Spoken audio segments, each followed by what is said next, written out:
El Señor les bendiga, familia, en esta hora. Seguimos estudiando el libro a los Hebreos y me encantaría que fueras conmigo al capítulo 5, que estaremos estudiando del versículo 1 al versículo 9.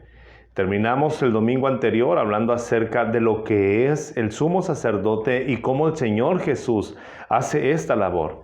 Del versículo 1 al versículo 9 podemos encontrar específicamente las funciones y cómo pudo Cristo lograr obedecer. Es por eso que en esta mañana, o esta tarde, esta noche, a la hora que estés mirando este video, le hemos puesto como título Obediencia y Oración. Porque no podemos obedecer a Dios si no estamos dependiendo de la oración. Difícilmente podremos cumplir con la voluntad del Padre si no estamos en comunicación constante con Él. Y la obediencia a Dios no tiene el propósito ni la meta, ni tampoco en ningún momento Dios nos promete que vamos a recibir gloria, fama y aplausos. Esto es algo que usted y yo debemos estar muy conscientes. Obedecemos por amor. La palabra de Dios nos habla que nosotros amamos a Dios si estamos obedeciendo sus mandamientos. El Señor Jesucristo dice, la evidencia de que ustedes me aman es que guardan mis mandamientos. No es todo lo que yo hago o la forma en la cual las personas me miran, sino mi capacidad de obedecer a Dios. La manera en la cual usted y yo entonces miramos a Cristo como nuestro máximo ejemplo, como el único ejemplo a seguir en obediencia al Padre, entonces es como vamos a crecer. Volvemos a mirar de nuevo que el autor a los Hebreos lo que tiene en mente y lo que está en su corazón, al parecer por lo que escribe, es que sus discípulos, su congregación y las personas que están recibiendo esta carta nunca dejen de mirar a Jesús. El propósito es que ellos, en medio de la preocupación, de la desesperación, de la persecución y al mismo tiempo de todas las luchas que están enfrentando contra la ideología contraria a la palabra, ellos no dejen de mirar a Cristo. Usted y yo tenemos el mismo desafío y el mismo privilegio. Estamos mirando a Jesús, estamos aprendiendo de Él, estamos creciendo con Él, estamos disfrutando todas las bendiciones que tenemos del Padre a través de Cristo Jesús. Entonces no desviemos nuestra mirada de ello.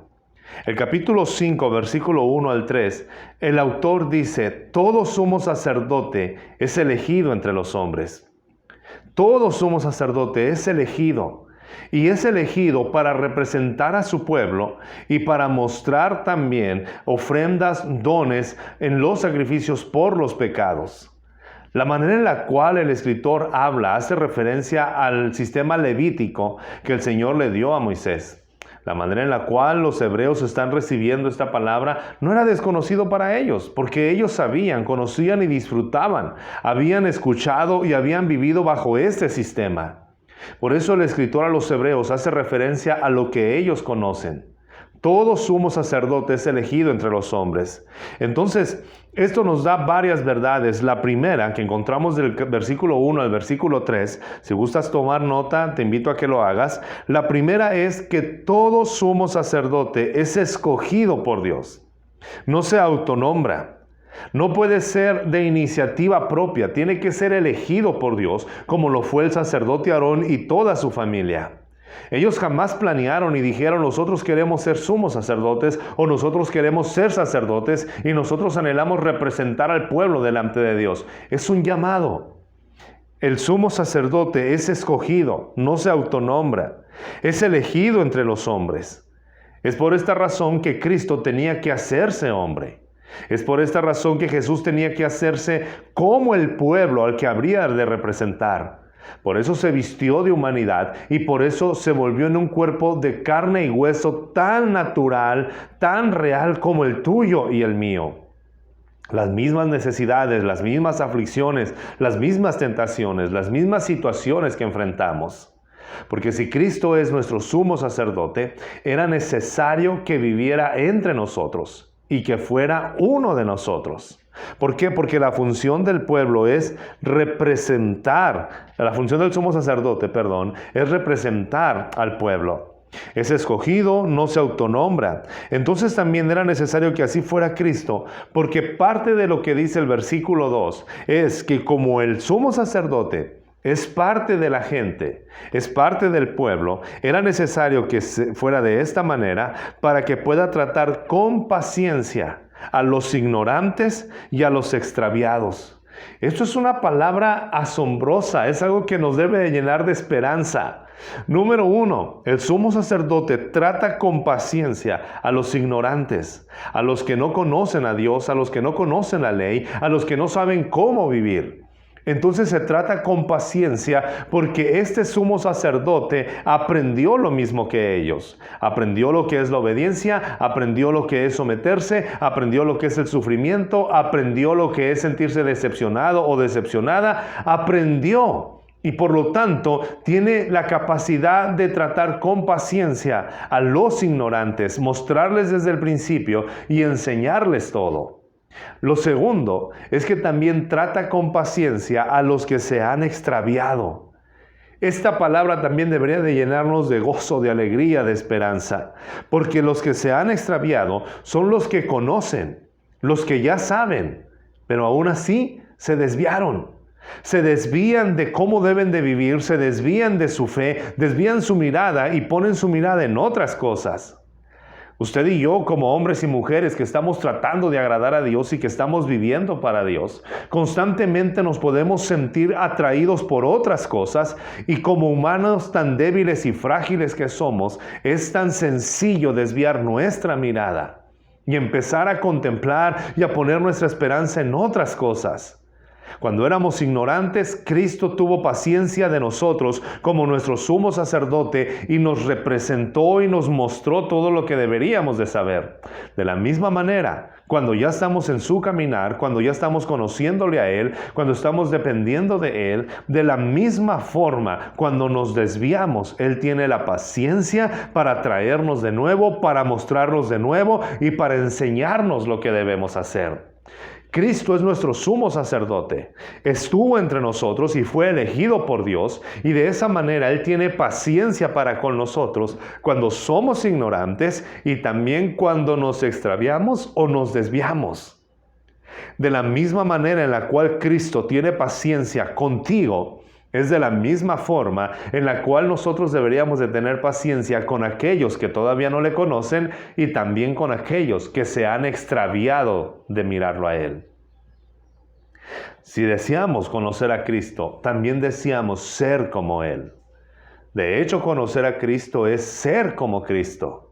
Anhelamos reflejarlo a Él, anhelamos disfrutarlo a Él, anhelamos darlo a conocer a Él. Esta es la forma y la manera en la cual el Señor nos está guiando, nos está conduciendo.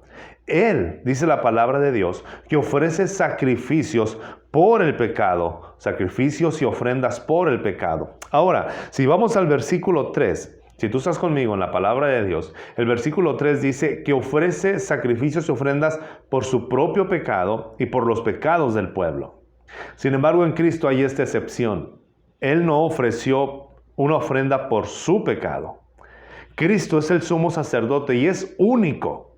No hay otro como Él. Por eso es el Mesías, el único, el ungido. No hay otro como Él. Cristo no solamente como sacerdote estaba ofreciendo el sacrificio o la ofrenda, sino que Él mismo es la ofrenda.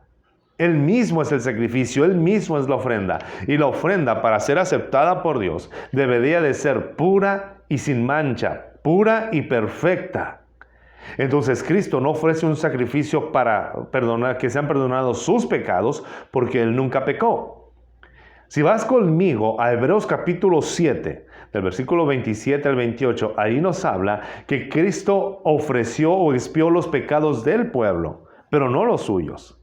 Él ofreció una ofrenda para el perdón de los pecados del pueblo, pero no de sus pecados, porque Él jamás cometió pecado. Seguimos afirmando, seguimos creyendo y seguimos poniendo sobre la mesa lo que dice la palabra de Dios en Hebreos capítulo 4, lo que veíamos el domingo anterior. Cristo no cometió pecado. Fue tentado en todo como nosotros, porque era necesario que así fuera, pero no cometió pecado jamás. Así que por lo tanto, Él ofrece una ofrenda, Él se ofrece como ofrenda, Él representa al pueblo y los pecados de nosotros son expiados, pero Él no tenía necesidad de ello. Cristo es el sacerdote, el sumo sacerdote, y también Él es la ofrenda. Él es perfecto, Él es puro, no había mancha en Él, así debería de ser para poder ofrecerse como ofrenda. Y el Padre aceptó y recibió esta ofrenda. Esto es lo que hacía el sumo sacerdote. Es elegido entre los hombres, es escogido por Dios, no es una iniciativa propia y era necesario que fuera del pueblo para que tuviera paciencia con los ignorantes y con los extraviados. Entonces eso es lo que hace el sacerdote, ofrece estos sacrificios. La siguiente parte que me gustaría estudiar juntamente contigo se encuentra en el capítulo 5. Estamos estudiando todo lo que es el capítulo 5, del versículo 4 al versículo 6. Dice la palabra de Dios que Cristo no se glorificó a sí mismo. Cuando el Señor viene y muere en la cruz del Calvario y vivió entre nosotros, no era para buscar su propia gloria, sino que era en obediencia al Padre. Fue en obediencia a lo que el Padre le dijo. Es en obediencia a lo que el Señor había planeado desde antes de la fundación del mundo. Por eso encontramos en todos los evangelios, específicamente en el Evangelio de Juan, Cristo siempre habla, el que me envió. Yo no hablo por mi propia cuenta, sino hablo lo que me dijo el Padre que dijera. Yo no hago estas obras por mi propia cuenta, sino solamente lo que veo hacer al Padre. Eso es lo que hago. Si tú y yo nos preguntamos por qué Cristo oraba tanto, era porque necesitaba en su humanidad estar seguro que lo que el Señor le estaba pidiendo era lo que Él tenía que hacer. Un ejemplo muy claro es que Cristo venía con el propósito de morir por nuestros pecados. Pero cuando vamos a Lucas capítulo 4 y que el Señor Jesús abre el rollo de Isaías y Él habla acerca de que el Espíritu del Señor está sobre Él porque el Señor lo ha ungido y Él dice, esta palabra se ha cumplido. Dice la Biblia que los rabinos y todas las personas que estaban ahí en la sinagoga lo tomaron y lo iban a despeñar, lo iban a tirar de un despeñadero para que muriera. Tú puedes pensar, es que ese era el propósito, que muriera de esa manera. Pero el propósito del Padre no era que muriera de esa manera, sino que muriera en la cruz y después de cierto tiempo. Entonces, para obedecer a Dios, tengo que hacer lo que hacía Cristo. Orar constantemente y no confiar en mis fuerzas, sino estar descansando en la obra perfecta y maravillosa de Dios. Entonces, es por eso que para obedecer necesitamos orar. Y quien ora difícilmente desobedecerá a Dios. No te hace perfecto, pero te está perfeccionando y te permite llegar a ese momento de obedecer completamente a Dios. Entonces, si Cristo no se glorificó a sí mismo, esto es muy importante. No se glorificó a sí mismo, tenía un solo propósito, glorificar al Padre. Si Él como sumo sacerdote es elegido por Dios, entonces quiere decir que cuando Cristo fue enviado y Él obedece, es glorificado no el que obedece, sino es glorificado el que lo envía. Este es el plan del sumo sacerdote y esto es el propósito del sumo sacerdote.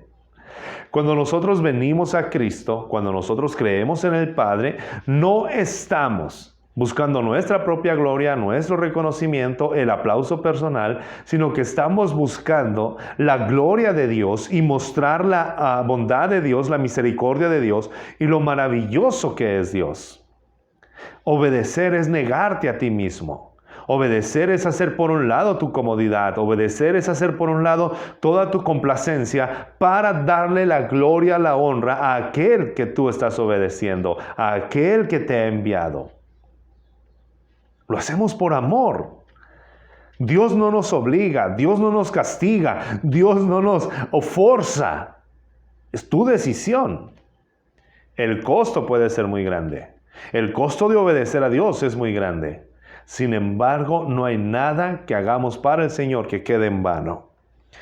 Y por último, si vas conmigo al capítulo 5, estamos todavía en el capítulo 5, del versículo 7 al versículo 10, podemos encontrar la forma en la cual Cristo pudo obedecer al Padre. Dice la palabra de Dios que Cristo, estando en su humanidad, algunas versiones dicen cuando Él se vistió de carne y hueso, estando en su humanidad, lo que Él hacía era elevar ruegos con lágrimas y peticiones delante de aquel que tenía el poder de resucitarlo. Esto es muy interesante, porque podemos encontrar que a pesar de que Jesús ya conoce la voluntad del Padre y Él sabe que va a morir y va a resucitar, Él conoce todo lo que el Padre le ha dicho que diga. Él sigue clamando a Dios con ruego y súplicas. Cristo no exigió al Padre para cumplir su voluntad. Cristo oraba, derramaba lágrimas y, como dice la Biblia en el huerto del Getsemaní, las gotas de sudor que brotaban de su cuerpo eran como gotas de sangre, y la oración era: Señor, si es posible, cambia la voluntad, pero que no se haga mi voluntad, sino tu voluntad. Y si para nuestro Señor Jesucristo fue difícil en ese momento cumplir con la voluntad del Padre, que necesitaba clamarle a Él y pedirle fortaleza, ¿cuánto más para nosotros? ¿Cuántas veces se nos ha hecho fácil vencer el pecado, la tentación, y creer que obedecer a Dios es con nuestras fuerzas, con nuestra iniciativa, y que basta una buena voluntad para hacerlo?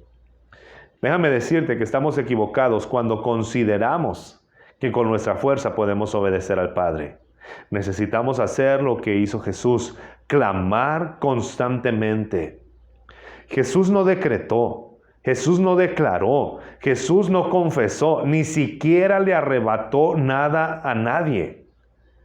Lo que hacía Cristo era clamar al Padre, confiar en sus promesas, esperar su voluntad y saber que la obra de Dios ha de cumplirse mientras nosotros obedecemos, y que es perfecto el tiempo, el momento y la acción que Dios determine. Esto es lo que nosotros deberíamos de tener en mente. Deberíamos creer, confiar y basar nuestra vida en el ejemplo que encontramos en Jesús, no en la tendencia de nuevas ideas, no en las cosas que ahora se inventan. Yo no tengo que arrebatarle nada al diablo, porque Él no tiene nada mío. Cristo me ha dado todo a través de su sangre, y mi vida, mi salud, mi cuerpo, todo lo que soy está confiado bajo el manto de Cristo y en la oración que hacemos al Padre. No tenemos que decretar, declarar, confesar o arrebatar nada. Lo que debemos hacer es hacer lo que hacía Cristo, que mientras estuvo aquí, en este mundo, vestido de carne, de naturaleza humana, Él clamaba al Padre con una oración y ruego. Y Él fue escuchado, dice la Biblia, por su sumisión reverente, por su obediencia incondicional, por la manera en la cual Él estaba descansando y por la forma en la que Él miraba al Padre, como tú y yo debemos verlo. Todo lo que tú hagas, Señor, es perfecto. No exigía, no pedía. Él clamaba y esperaba que el Señor hiciera la obra. Esta es la obediencia. Esto es lo que tú y yo debemos aprender de Cristo. Esto es lo que tú y yo podemos conocer, disfrutar y crecer mirando lo que el Señor está haciendo. Ahora dice la palabra de Dios en el versículo 8 que por lo que Él aprendió a obedecer a través del sufrimiento. Aprender a obedecer mediante el sufrimiento. Esto es algo que a ti y a mí nos compete entonces bastante. Cristo, como hemos hablado en otras ocasiones y lo que hemos dicho, fue perfeccionado. Esto no quiere decir que Él no era perfecto, sino que fue capacitado.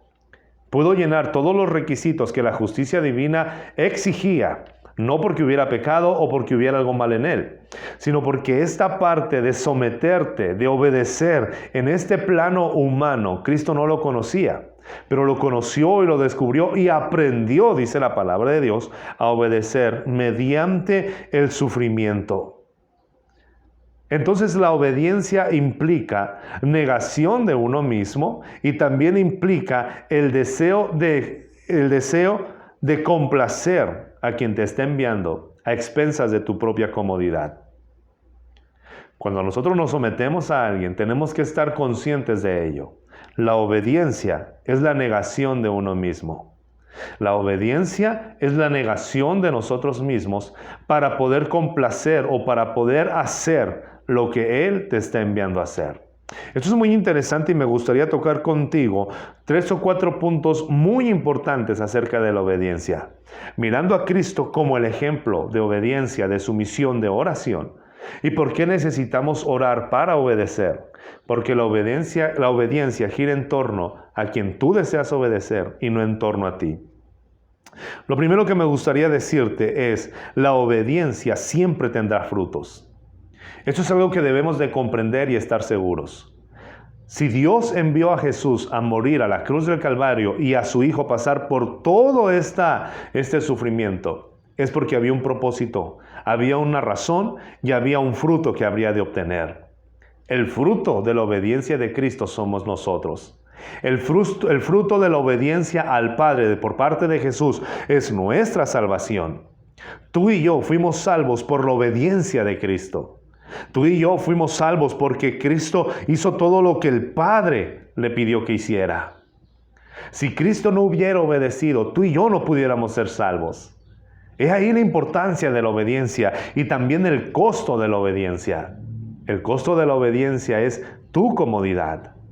El costo de la obediencia, por eso dice la palabra de Dios en Filipenses 2, que Cristo se despojó y se humilló hasta lo más bajo. Allá a lo más profundo, a lo más bajo, para poder cumplir con ello. Al Padre le agradó eso. Ahora, Dios nunca nos va a pedir que hagamos el sacrificio que hizo Cristo. Pero una vida de obediencia sí es una vida de sacrificio, en el sentido que te niegas a ti mismo para complacer a aquel que te está enviando. Pero ahora tenemos que ver esto. Toda obediencia tiene un propósito. Quiere decir que una persona sabia que está estableciendo mandamientos para alguien, no lo va a hacer solamente como un capricho, pensando en su deleite. De hecho, el fruto de Cristo somos nosotros a través de la obediencia que Él tuvo con el Padre. Pero el Padre ni necesitaba, ni buscaba, ni era algo que Él necesitaba nuestra adoración. Lo hizo por amor a nosotros, para rescatarnos a nosotros. Entonces, este acto de obediencia tiene que ver, porque Cristo no necesitaba ser perdonado de sus pecados. La ofrenda que Él levantó no fue por Él, sino por nosotros. Y entonces el Padre mucho menos necesitaba esto. ¿Quién era el único objeto que necesitaba el perdón? Tú y yo. Y por amor a ti y a mí, el Señor lo hace. Entonces, el acto de mandar a Cristo a hacer esto, no había una complacencia o un beneficio para el Padre, pero sí había un beneficio para nosotros. Lo mismo sucede cuando nosotros enviamos a nuestros hijos y queremos que ellos hagan algún ejemplo tan sencillo. Tú le pides a tus niños que se laven los dientes. Si ellos se lavan los dientes, ellos tendrán dientes sanos y fuertes. Pero tú no tienes ningún beneficio. Esto es un mandamiento correcto. Cuando mandamos hacer algo a nuestros hijos para que ellos sean beneficiados, de esta misma forma es la obediencia. Pero si nosotros tenemos a nuestro cargo, ya sean nuestros hijos, o sea una empresa, o sea una iglesia, y solamente estamos enviando a la gente para recibir beneficio nosotros, entonces eso no es obediencia. Lo que tú estás haciendo es abusar de tu autoridad y buscar y procurar tu propio beneficio. La verdadera actitud de mandar y la autoridad es andar o buscar, obtener principios y enviar a alguien para que tenga beneficios. La verdadera obediencia siempre tiene frutos. Por nuestra obediencia al Padre, las personas que no conocen a Dios, que son ignorantes o que se han extraviado, pueden llegar a conocer el amor del Padre. Esta es la gran verdad. Por nuestra obediencia, las personas extraviadas o ignorantes pueden conocer el amor del Padre. Por eso dice la Biblia que hemos sido hechos reyes y sacerdotes para nuestro Dios. Por amor a otros es que nos negamos a nosotros mismos. Por amor a otros es que no buscamos nuestra propia gloria, sino que buscamos que el Padre sea glorificado. Este es el ejemplo que encontramos en Jesús. Requerimos estar orando como lo hacía Cristo, porque obedecer es negarte a ti mismo, es ayudar a otros y es glorificar al Padre. Puede costarnos, sí, por eso necesitamos la oración. La siguiente parte de la obediencia es que en la obediencia no hay lugar para el orgullo ni para la soberbia, porque tú eres enviado. No es una iniciativa propia, no es algo que se te ocurrió, no es algo que vienes y le dices delante del Padre, mira lo que se me ocurrió hacer, respáldame. Esto no sucede así. Somos enviados, solamente hacemos lo que se nos dice que hagamos.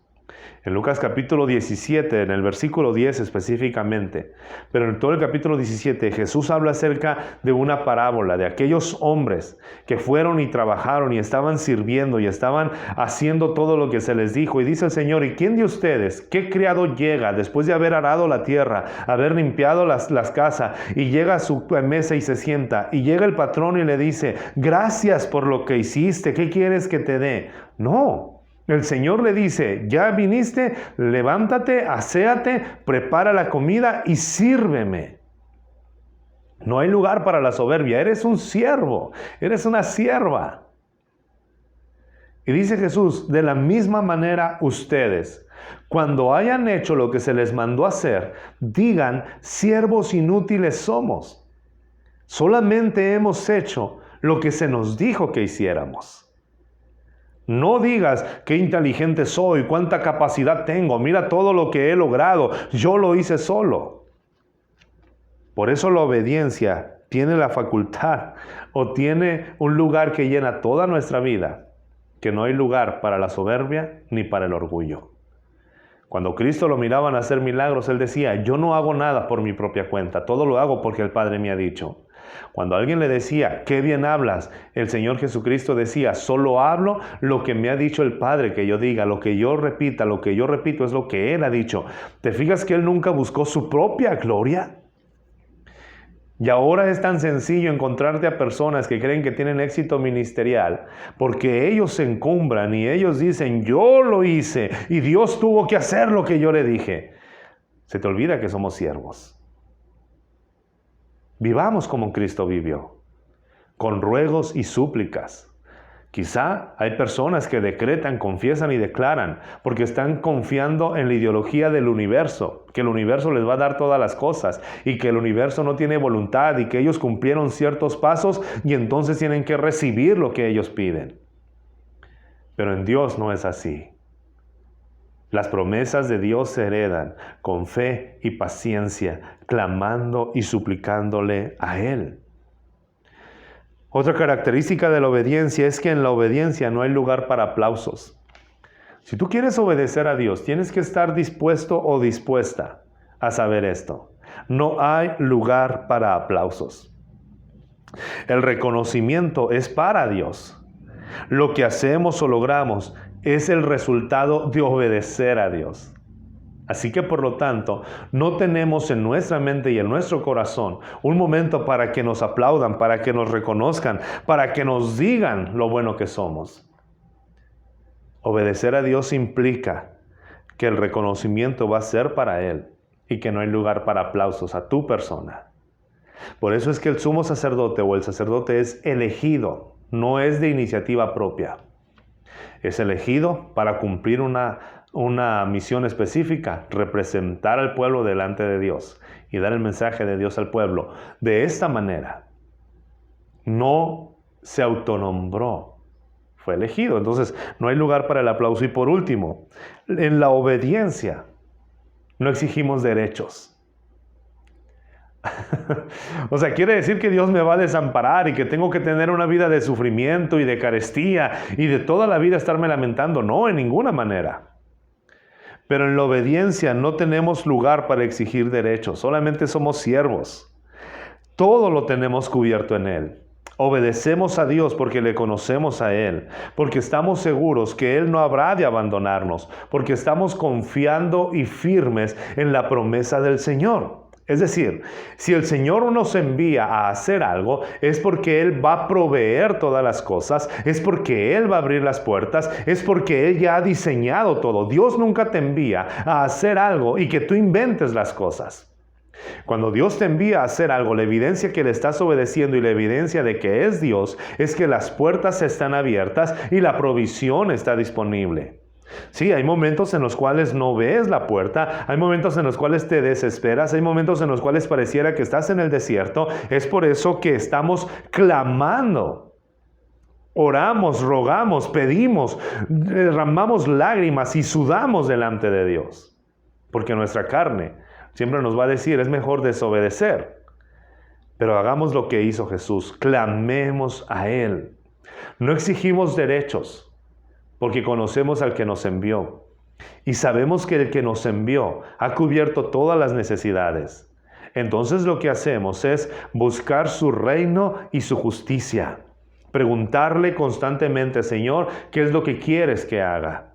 Si tú tienes inquietud porque tienes amigos y familia que están ignorantes del amor de Dios y tú deseas mostrarles, entonces empieza a hacerlo primero. Clama al Señor, ora al Señor, porque no es con tu voluntad, con tu fuerza, con tu inteligencia o con tu capacidad. Es con el respaldo de Dios, y el respaldo de Dios lo tenemos incondicionalmente cuando empezamos a obedecer.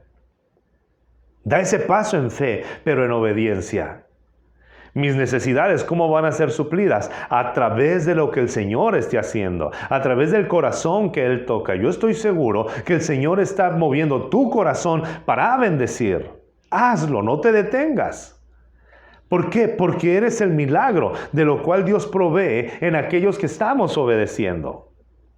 De esta manera es como trabajamos, actuamos en fe porque le hemos creído al Señor. Entonces necesito estar clamando, estar orando y estar buscando la dirección de Dios y tener sensibilidad a la voz de Dios para no desviarme de lo que Él quiere que se haga. Ese es el ejemplo de Cristo. ¿En qué momento hemos pensado que podemos obedecer sin orar? Volvemos al versículo 7 del capítulo 5. Cristo elevaba ruegos y súplicas a aquel que podía librarlo de la muerte o resucitarlo. Y fue escuchado por su reverente sumisión. Dos detalles importantes. Ora constantemente y vive en sumisión a Dios. Termino con esto. Una vida en sumisión a Dios no es una vida en carestía, en necesidad y teniendo solamente sueños frustrados. Una vida en sumisión a Dios es mirar su respaldo, obedecerle, confiar y esperar que cada necesidad será suplida en Él. Familia, palabra y verdad, qué alegría es compartir con ustedes la palabra. ¿Qué les parece si hacemos una oración antes de terminar? Padre, nos acercamos a ti con toda confianza por la obra que Cristo ha hecho en la cruz del Calvario y por su sangre derramada sobre nosotros. Te queremos pedir que seamos cada día más como tú y que podamos, Señor, obedecerte en todas las cosas. Danos, Señor, el clamor que tenía Cristo y la pasión que tenía para obedecerte. Que seamos hombres y mujeres de oración y de obediencia. Gracias por tu palabra y ayúdanos, Señor, a negarnos a nosotros mismos para poder mostrar a los extraviados y para poder mostrar a los ignorantes la grandeza de tu amor. En el nombre glorioso de Jesús. Gracias, Espíritu Santo, por recordarnos esta palabra. Amén y amén.